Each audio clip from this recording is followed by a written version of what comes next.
All right. Well, hello to another Coach Office Hours. And let me start because there were a couple of questions before I hit the record button. Like, what is this? What is this meeting for? Well, these are our monthly office hours for all coaches. Actually, in any programs or just having a membership on Coachdotme or just even thinking about joining Coachdotme. So these are very kind of open door town hall, I don't know, call it whatever you want. This is the opportunity for coaches to connect, to get to know each other. And, we're thinking, in autumn for more activities for coaches because we do have the referral program. So when coach refers a client to another coach, you get the referral fee. So it's beneficial for the client and for both coaches. So we're going to do more of those. But so far, we have this format, which is a monthly, every third Wednesday of the month, we have those office hours. So it's summer. Obviously, people, on holidays and more relaxed. But anyway, we're here and we're recording. So if you're watching the recordings, there will be time codes so you can jump to the topics that are more relevant to you. And by the way, you can always send the questions in advance. So, if you can't attend, we're going to discuss those topics and you can watch the recording. So don't miss the opportunity. If you cannot attend live, just send the questions, me, Roxanne, Kendra, or coaching at Coachdotme, LinkedIn group, just any form where we are available. All right. Now, starting last month, I think we came up with a new structure, kind of trying to structure our discussions around key topics that are relevant for our coaches is camp. This is the format we came up with. Camp meaning the craft of coaching, the C, A, awareness and stress, is basically, how we're managing, how we're doing as a coach. Then M, marketing focus, because I think, we are, as coaches, as important is to put our marketing hats on and promote our business so that we have enough clients. And then P is the platform updates. And I have a couple of those. All right, so let's start with the craft of coaching. And, I'm going to open up first if there are questions or maybe insights, because you guys are experienced coaches here on live call. Maybe anything you'd like to ask or just to share in terms of the craft of coaching.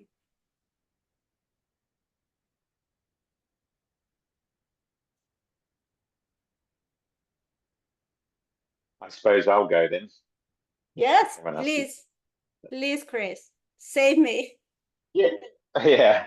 Well, the craft of coaching it basically boils down to wanting to help people change for the better, or even, help them not change to the worse, to get worse. So a lot of time coaching is about progress, but I think what's missed out on is stopping people from going backwards is just as important as seeing progress. So if someone's got a bad habit, stopping them doing that bad habit is just as important as getting them to start a new habit.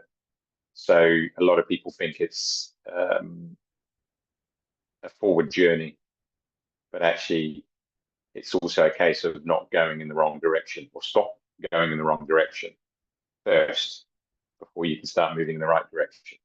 So it's trying to get people to understand where they currently are, what's holding them back, overcome that, and then let's look at what do we need to do to move forward. Where I think a lot of coaching, quite rightly and positively, because as a coach, you want to help people move forward, we kind of skip over that first bit of coaching that requires the person stop doing what is holding them back or is a barrier to them actually moving forward.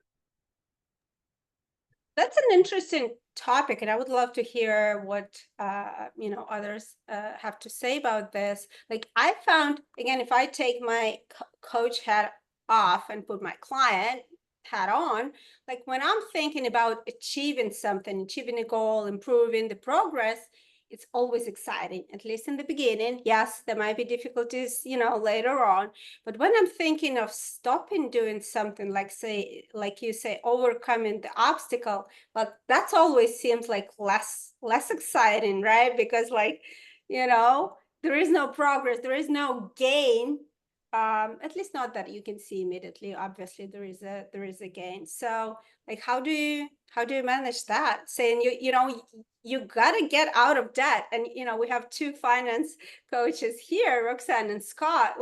And I wasn't that, so like, oh my God, I have the debt, but getting out of debt does not seem like a motivating thing, especially in the beginning, as you go slow, as taking out small things. Now, when you start creating your financial reserve, that looks really exciting. Like, I don't know, you have 100, 500 euros. Yeah, it's small, but it's kind of positive. Getting out of negative, I don't know, at least me being a client in both health or finance or any other area, like it's not as exciting. How do you help your clients be motivated by that goal?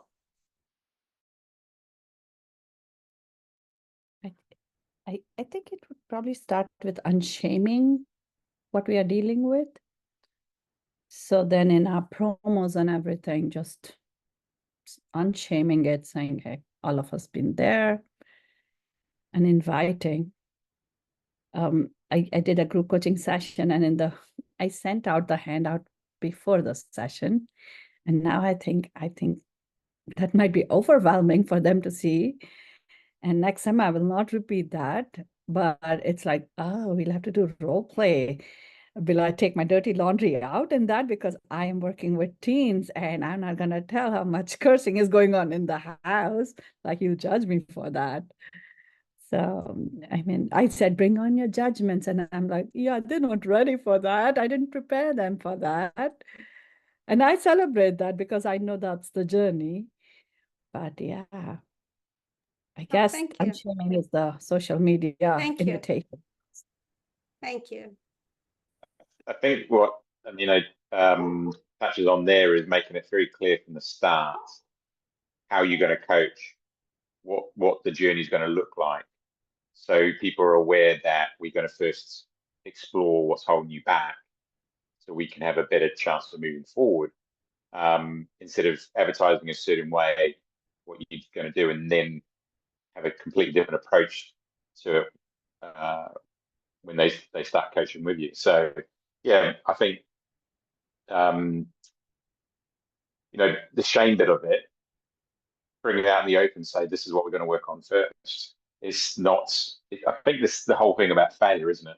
People see that what they're doing wrong is failure, and therefore they don't want to focus on it. They want to focus on what they can do right and succeed at. But actually, failure is part of the process. So I think declaring it very early on and making it very clear this is the approach. If you're that sort of coach, I think that would help straight away, get off on the right foot. Yeah, cool. Because otherwise, what you're going to do is you're going to backtrack anyway, because you get them moving forward. There'll be things holding them back, and then think, oh, we've got to go back to hold them back now. We've got to go back and address that before we can move forward again. So it's going to happen anyway. You might as well just start with it. Yeah. Scott, do you have anything? I'm sure you have something to add. I think sometimes too, it's, I tend to ask more than I tell, but then help them discover the answer, so to speak. So helping them recognize and asking questions that help them think about, what have you done in the past that stuck? And it doesn't even necessarily have to be in the exact same area, though it's helpful if it is, but it doesn't have to be. So in the case of money, a lot of times health, diet, those sorts of things, there's an analogy there. And I've seen health coaches use the money analogy because people see some, mindset similarities there, where, it's kind of like going on a crash diet so that you quote get, beach ready, in the summer, and now I'm great. And then over the winter, of course, all of that gets undone, and getting them to recognize that if they're looking for sustained change or sustainability as opposed to just change, well, then we need Quick to back fix, up. quick you know, fix, quick yeah. fix and go back. The yo-yo, Chris likes We to all call do it. the We yo-yo, rebound. the yo-yo effect. Yeah. And so helping them recognize that, oh, I've done things in the past that I yo-yoed with. This is something different because we're trying to sustain the change, not just make a quick change. And therefore, we have to do the work to figure out, well, what's caused you to yo-yo? You know, why are you yo-yoing? And typically it's exactly what Chris is talking about. They've got established bad habits that they fall back into those bad patterns. And we really got to do the hard work to uproot those and or change them to better habits or whatever, you know, shift them, reframe them. There's a million things you can do, but we've got to do that work or else you're just going to yo-yo again. And I think for a lot of people, by the time they get to coaching, not universally true, but by the time they get to coaching, they've tried 17 other things, you know, and failed at it. So most of the time you can get them to tell you about, oh yeah, that didn't work. Oh yeah, that didn't work. Okay, that didn't work. You know, okay, so let's try something different. And it's almost inviting them to go on the journey to try something different, to experiment with something different, gets them to buy in a little bit. Now that is, again, doesn't work for everybody, doesn't work in every situation, nothing does, but I've had some success with that.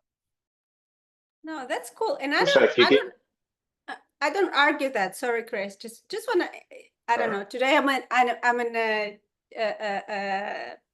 the devil advocate's role. I'm not saying that's a wrong approach. I'm saying this is right approach, but I'm thinking like from a client point of view, my God, I have this work I have to deal with, you know, so many things at work. I have my family, the kids and everything. And now, you know, there is this one more thing I have to walk through. So how can we as coaches, although they need to overcome those bad habits or some obstacles, some internal work, how do we do it that we don't label it as work? Because there's even, I don't know if it's the same in English, there definitely there's a joke in Russian, like, I have work, now they're telling me the relationship is work. Why do I need another work if I have the first one? So, but we're saying I have work, now I have family work, especially, you know, as a woman, more.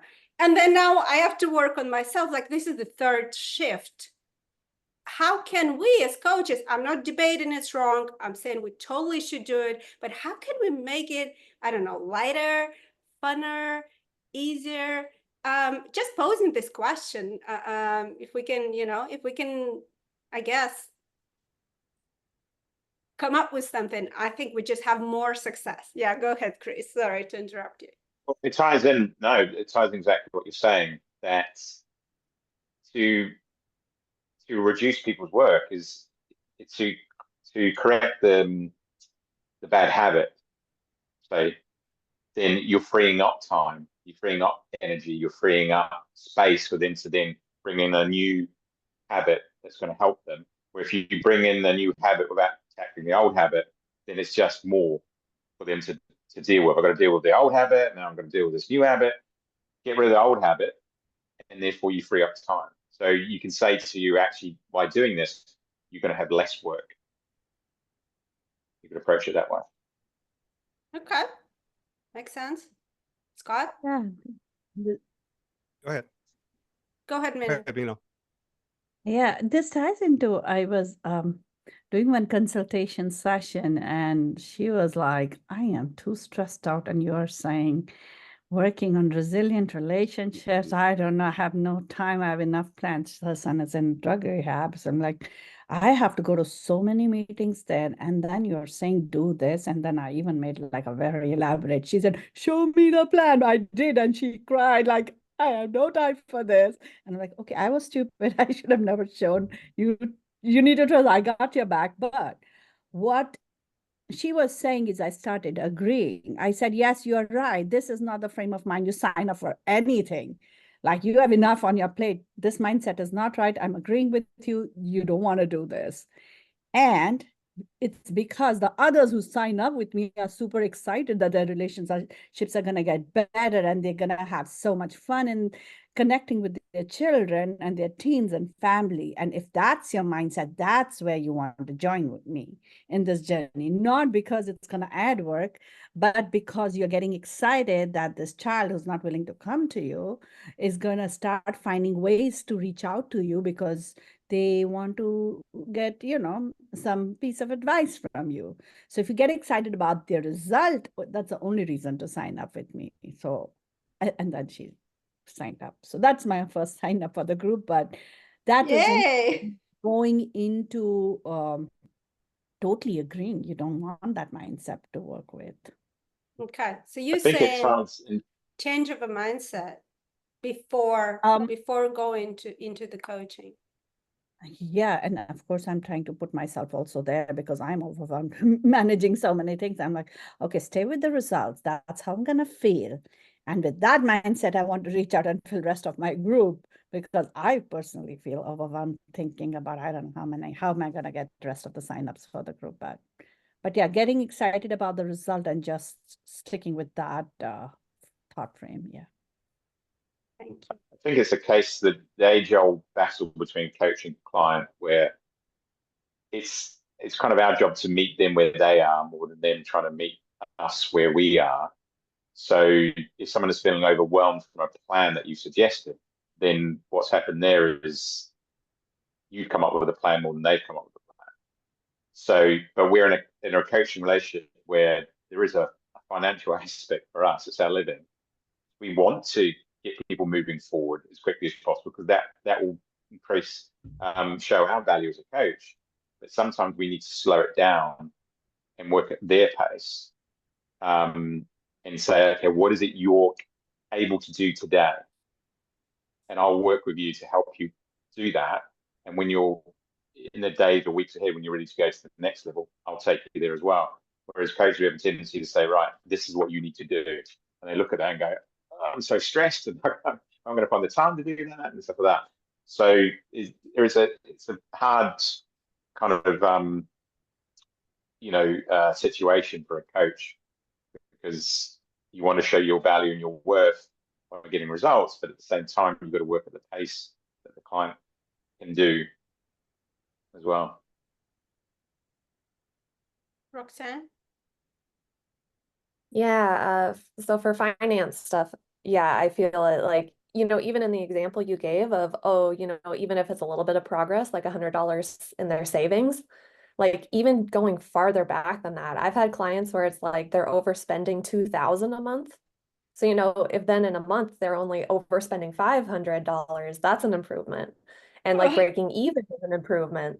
So it's like managing the expectation as a coach, that has been eye-opening for me, that it really comes down to, progress for them. And because I want them to get going, I want them to have that like net worth growth. I want them to see and feel that comfort of having the emergency fund. Like that's big and important to me. But yeah, like even just not spending as much is still progress. And there's a really great quote from I don't know if it's his quote, but I heard it in a video by actor Terry Crews, and just kind of a reframe on self-discipline, because like discipline gets a bad rap, right? That it's like punishment. But he says that discipline equals freedom. So like if you're disciplined with your health, you have health freedom. Your body is strong, you can do more. If you're disciplined with your money, that's freedom, because then you can, be more intentional and give more and that kind of thing. What type of world do we live in now that discipline is seen as a negative? That's me. Yes, I don't like the word discipline. I hate this word. Well, a word is what we give meaning to, but the principle behind discipline. Well, I think like disciplining a child is like spanking. There you go. So it's from my childhood. Yeah, it's from my child. Discipline meant control. Other people control what I do, what I can do, what I can't do, when I do. So it's like, for me, it's a whole, and I'm not saying like I don't like this word. I just found a better word to express. I want to exercise mindfulness, or I want to exercise, I don't know, wisdom, intentionality. So I use just other words. I'm not saying the words is bad. It's like The principle's the same. It's the even principle is the internal same. It's discipline just different versus word. external Yeah, discipline. absolutely. Okay, that's great discussion. I don't know about you folks, but I love this. Thank you so much for sharing. Let's move on for the second letter, which is awareness and stress management. Yeah, just Minu just mentioned being overwhelmed. Yeah, I've been overwhelmed lately. Well, I'm gonna share what I did. Like I told you, I just put everything off, and I cleared my email almost to zero. You know, you can consider zero. I put all my it's in different room. I just put all my tasks, all my projects on paper, kind of the brain dump. So everything from everywhere, just all outside my head, and do a lot of walks. You know, walking and just processing emotion, processing thinking, and trying just not even thinking about it. Even just walking helps to do some work on the background and get some edge of me. These are my favorite tools when I feel overwhelmed, too much to do. I feel like I need some clearing, both my mind, my digital space, and even a physical space clearing also helps. Any other tips from you guys whenever you feel overwhelmed too much? What do you guys do? I've been overwhelmed a lot lately, so I can share. After trying everything, I think meditation energetically just releases that space for me inside. And I started thinking of this head as, okay, my head space that I need to keep so clear and decide what I will let in. Like being very mindful of, okay, I'm going to allow only these thoughts, because my head fills up very quickly with so many things I get excited with, and I'm not taking action because now overwhelm for me equals I can look at the computer 8 hours, 10 hours and not get much done. So I do recognize overwhelm, like, oh my gosh, I spent, and that is between job and business balancing as well. Like even if I have time during job hours, I'm not able to get the business work done, but it's mostly because I'm overwhelmed with the thoughts so much. And then for me, it has been a journey to be very mindful what I will allow, and allow rest to sit on a shelf or somewhere mindfully. Yeah. Thank you. Meditation doesn't, well, I have a walk-in meditation. I call it meditation. I just need to move, because if I sit, then I get too anxious, and I guess different things work for different people. So for me, movement is much better than staying in one place. I find having certain anchored habits and behaviors that I do every day help give me small wins. So if I'm feeling overwhelmed with the big stuff, I'm still winning with the small stuff. So there are certain things in the day that I always will do, because that's just who I am and what I do. And therefore, if I can't get the big stuff done, I don't see the day as a complete failure, because I've achieved something. And then I'll tackle it the next day, the bigger stuff, and just chip away at the big stuff. But it's just those anchored habits that make me feel like I'm winning to some degree. I'm moving forward to some degree. Yeah, totally. Roxanne, Scott, how do you deal with overwhelm? If you have it. When I figure it out, I'll let you know. Work in progress. We all are. Yeah. One thing I do like to do, run up a big hill, or like a little mini dance party in my room by myself. Now, there's a thought. This Roxanne dancing to herself. I think also this internal expectations or external expectations. Are we putting the pressure on ourselves, or is it an external pressure? And who controls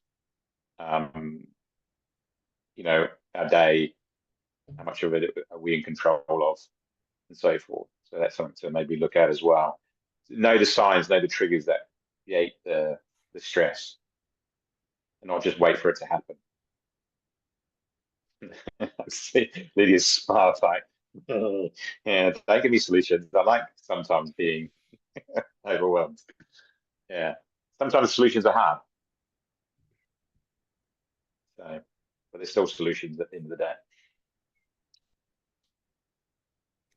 I think too, you know, sometimes controlling our environment in terms of you know, just making sure that we've created an environment that is conducive to what we need to do. You know, do we have and it's not just cleanliness, it's even just, you know, everything from beauty to cleanliness to organization to, you know, all of those things can be drivers for different people in terms of adding to your stress instead of taking it. And then the other one that I've done consistently for years is you know, gratitude activities, you know, both in the morning and in the evening, you know, kind of dove ending your day with some sort of recognition of, you know, kind of to Chris's point, you know, no matter what went wrong today, I can still find something that I can look back on and go, yep, that was a good part of today. You know, the rest of today sucked, but that was good, you know, and I'm going to acknowledge the good and focus on that and not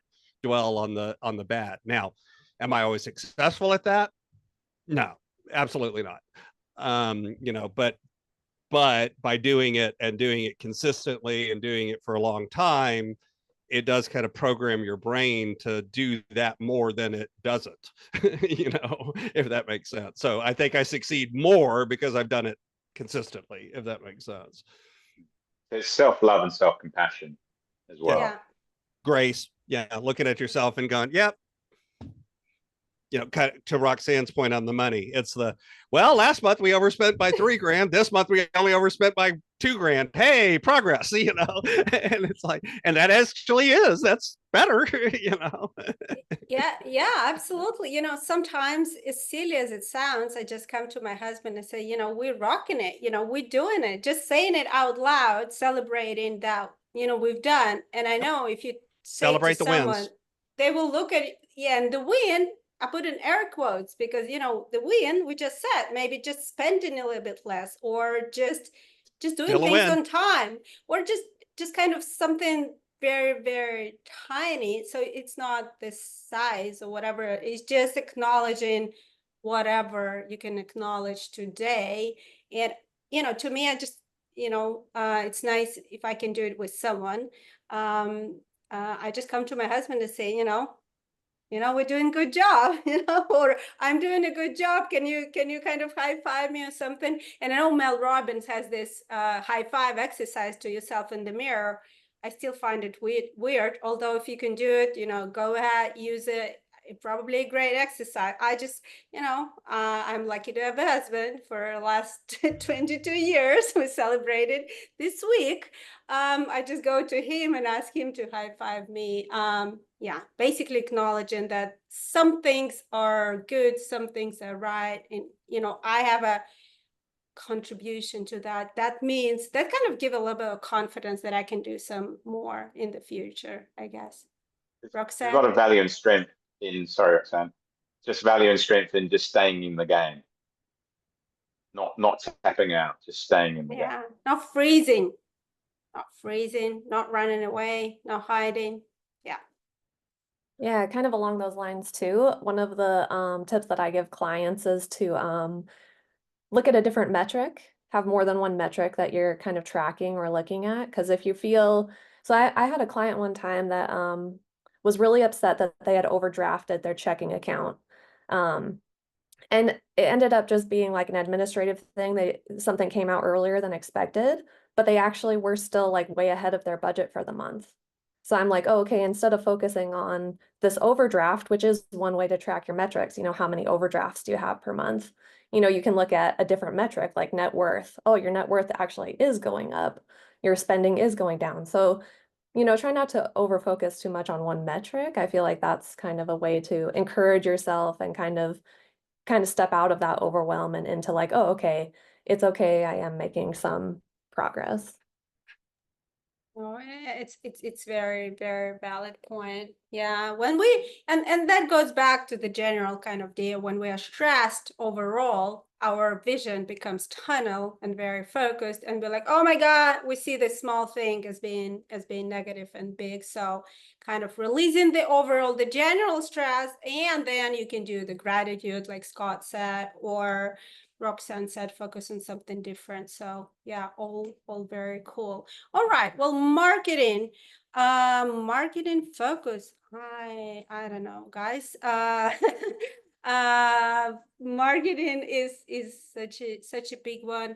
I don't know, anything specific you guys are, I don't know, maybe working on, investigating some new discoveries, insights on the marketing front. I will start. Just give you the small my insight. The more I think about marketing, the more I think that a lot of people around us, you know, for good or for not so good reasons, are trying to sell us very complicated things, the software, the systems, the funnels, you know, whatnot. Whereas actually, I think the simpler it is, the process, the less steps, the less, like even we discussed a little bit, like the people don't have the capacity to read long emails. So the shorter the emails, the shorter the sequences, the simpler the funnels. Actually, you know, if they work, you know, that's good.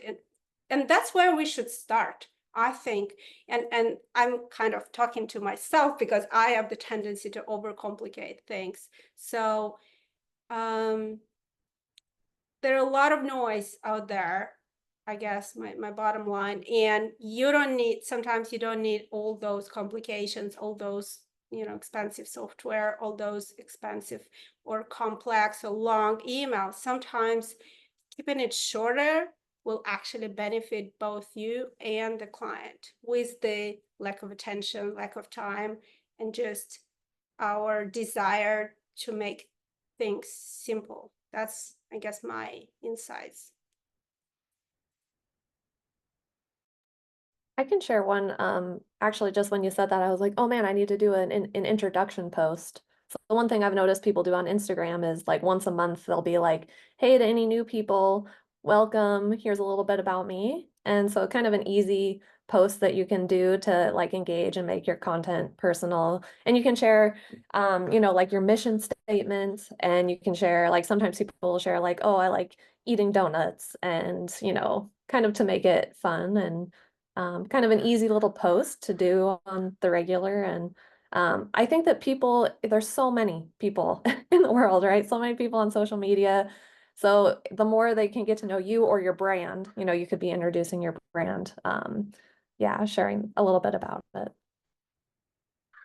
Oh, thank you.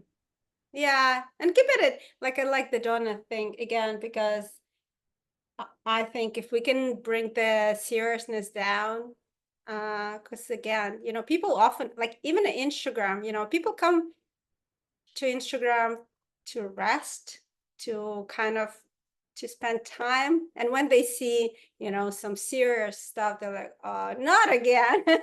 I came here to have fun. So whenever they see like the donut thing, like, oh, that must be a very cool person. So I think this is very appropriate, and yeah, more fun, more fun, less kind of heavy.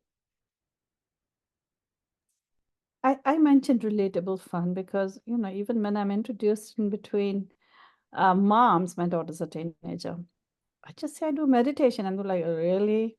And I'm like, but it's fun, trust me. But they I mean, fun, not like giggly fun, but it brings that energy for me. It recharges my battery to tune into my joy, but it's not relatable fun.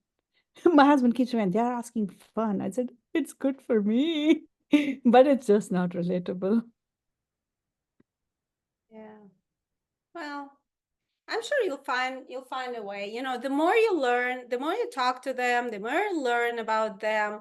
And you know, I sometimes I go on Instagram just to relax. I see there are so many moms videos about, drinking and, how, how tired they are of the families and the kids. And, I see so many views. So obviously there is that need to a little bit more. I'm not saying you should do drinking or anything like that. I'm just saying that, yeah, people want something light, something funny, something they can connect, they can kind of rest, from all the problems of the real world. And then you introduce the meditation somehow. I'm sure you'll find the way. Yeah, it's interesting point that you brought up, Manu, because yeah, the people that we're trying to help kind of have the opposite mindset towards the thing we're trying to help them with, right? Like, I enjoy saving money. They don't. So, trying to They enjoy go spending money outside. on things they don't need. Yes, so like going outside of your niche to try to connect with people. But then, it's good to, I think it's perfectly fine to share that you enjoy it as well and what you enjoy, because, that's their goal, right? To get to the point where they enjoy saving or enjoy meditating. So I think both are good. No, absolutely. Yeah. All right. Well, we're finishing up with the platform updates, and just to mention that we noticed, well, we still, or I would like to mention, let me get back. So first of all, we finally managed to put the Android app back to the Google Play store. Now, I think our developers were so excited to put it up, so they skipped the extra close testing step. So the app was out there before we actually could do some extra testing. So apologies for that. And we know there are some issues. So, if you are brave and you're watching the recording, or, some of your clients are brave, they can go ahead and download the app. But if they see the errors, please report those so we can promptly fix them. But we're very excited because we worked hard to get the Android back available. And then in terms of the coaches, there was a small bug that affected a few coaches, but we contacted them individually, so hopefully we fixed that. So hopefully that will go along smoothly. I think that's it. I managed to get into 45 minutes. I'm improving. Yeah, thank you so much. Thank you for being here. And to everyone watching the recording, come to this monthly office hours. That's the place. I keep saying this, yes, like a broken record. The coaching can feel like a lonely journey because you're by yourself and you're facing all sorts of issues, the ones that we discuss in the coaching craft, the marketing, the internal struggles, and technical or whatnot. And this is the place you can come and very openly, authentically, and this is very safe place for you to come and share and ask questions and get support, and it's free, so use it. Next one is August, and I hope to see you there. And thank you everyone who is here live. Roxanne, Scott, Chris, Minu. I hope to see you next time. Bye everyone.